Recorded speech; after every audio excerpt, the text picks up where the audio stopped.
Grabe, after how many decades, naka-experience ulit ako na kasali ako sa graduate. O, 'di ba?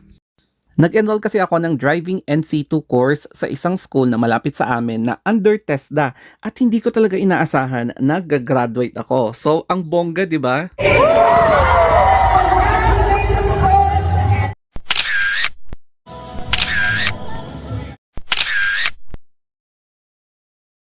Hindi talaga ito eme-eme. So, eto yung 1 week prior ng graduation at meron kaming pictorial na nakasuot kami ng toga, o 'di ba? Ang social talaga. So, as you can see, may mga shots na ipapakita doon sa graduation day mismo. So, parang nagre-rehearse din kami kung ano yung mga posing namin. Tapos, may binigay kaming 200 pesos na kukunin din namin kapag ibabalik namin yung toga. Maloloka ka talaga kasi merong naka-set up dito para sa mga graduates na magpapa-pictorial bago mag-graduate, o 'di ba? Bale, kapag next na off ko, tsaka na lang ako pupunta dun sa school para kunin ko yung 200 pesos. Bilang isang graduate, ang requirement sa amin is formal attire. So, dapat polo sa taas, tapos slacks sa baba, and leather shoes. So, since meron naman akong gamit, hindi ko na kailangan bumili. Tsaka, hindi ganun kalaki yung sinasahod ko sa Meta or YouTube kasi nga, konti lang yung ina-upload ko. Kaya, carry na to kasi simple lang naman kami dito. Hindi naman namin kailangang magarbo yung susuotin namin. Palabas na nga tayo ng bahay at ganito kasimple yung suot ko kahit na formal siya. So ngayon nakarating na tayo dito sa may graduation venue. Makikita nyo ang daming mga nagbebenta ng mga flowers, mga pangsusuotin na necklace. Pero hindi ko pinapahalata na mag-graduate ako. So, nandito na nga tayo sa Benguet Sports Complex Gym and time check, it's 7:30 a.m. So, kapansin-pansin, meron na mga kasamang dumating na kasama kong mag-graduate together with their parents. Pero yun nga lang, ako lang mag-isa eh. O, di ba? So, eto nga pala yung itsura niya sa exterior and dito sa kaharap niya ay yung sports complex. Makikita nyo yung oval.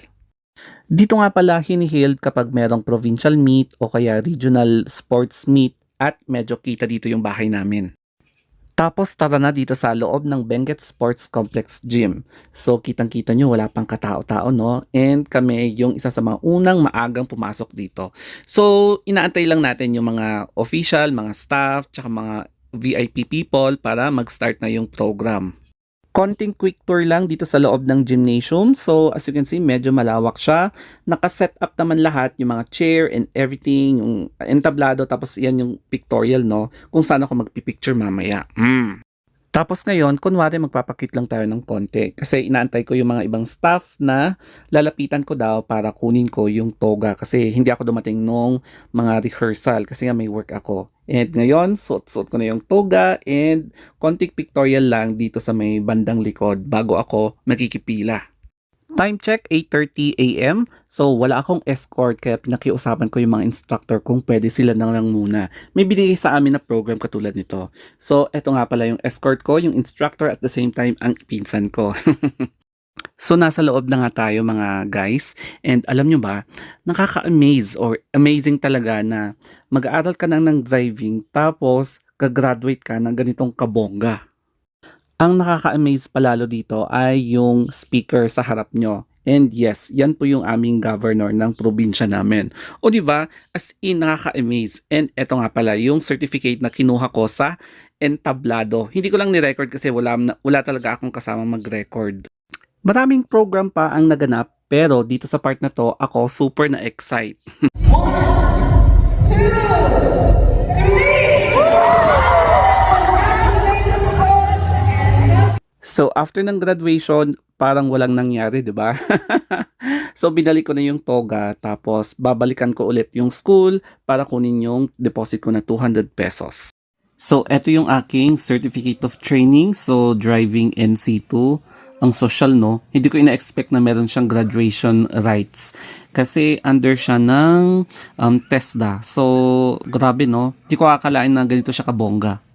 Eto naman yung ikinagulat ko, yung official transcript of records. So makikita nyo dito yung apat na subjects. So carry out minor vehicles, 91. Yung isa is drive light vehicle, yung ginamit ko na sasakyan. So, 93. Obey and observe traffic rules and regulations, 93. Implement and coordinate accident and emergency procedures, 93. So siguro 92 yung average ko, 92 kineme. O, di ba? Ang taas. Di ko ina-expect sobrang taas. O, di ba? Hawak ko ngayon etong bonggang certification, tapos may OTR pa siya, and grabe, ang bonggang graduation rights. So, ganyan kabongga. Hindi ko ina-expect na meron palang ganito. Kaya kung gusto nyo rin ma-experience yung ganitong klaseng graduation ceremony, I believe meron din ganito sa mga iba't ibang mga provinces, for as long as yung inenrollan yung school na nag-o-offer ng vocational course ay under TESDA po siya. So, katulad ng inenrollan ko na under TESDA din po siya. So, kaya ganun yung naging resulta. Merong graduation rights or graduation ceremony. So, correct me na lang if I'm wrong dito ha. I'm not sure kung applicable sa lahat, pero para sa akin, ang swerte ko kasi nakapag-graduate ulit ako. O, di ba? So, that's it guys. Thank you and sana natuwa kayo sa video na to. Mwah!